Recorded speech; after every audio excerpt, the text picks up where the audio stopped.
Dans la liste des pollutions environnementales, la nuisance sonore vient en tête.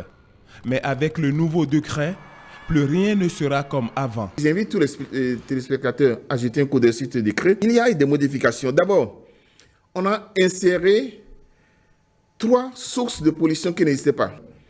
Les salles de fête, les tentes non insonorisées, les animaux domestiques. Au niveau de l'article 7, il y a l'insertion d'un alinéa qui parle de la distance qui doit séparer la source de bruit des établissements sensibles. 200 mètres. Il y a l'insertion d'un article aussi qui recommande l'obtention d'un certificat de conformité environnementale. Désormais, un plafond de décibels est autorisé selon la plage horaire et l'espace. De 7h à 13h, hors de travail, nous sommes à 70 décibels maximum. Autorisé dans les espaces publics. Parce qu'il y a une différence entre les espaces publics et les espaces privés.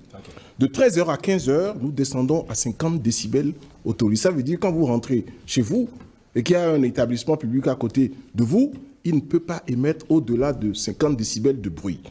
De 15h à 22h, on peut encore émettre jusqu'à 70, mais de 22h du soir à 7h du matin, on retombe à 50 décibels. Je voudrais vous rappeler qu'en période, d'abord pour les établissements privés, partout où vous avez 70 décibels, dans les zones résidentielles, ça retombe à 60 décibels. Il y a un article dont parlait tout à l'heure M. Kedoide, le directeur général de l'ABE, c'est l'article 19 qui dit « Les promoteurs des débits de boissons, restaurants, dans lesquels le niveau de bruit est susceptible de dépasser le seuil prévu à l'article 17 du présent décret, insonorisent leurs locaux. L'usage de haut-parleurs à l'extérieur des locaux est interdit. » Le ton est donné et l'application de cette nouvelle disposition fera l'objet d'une grande rigueur.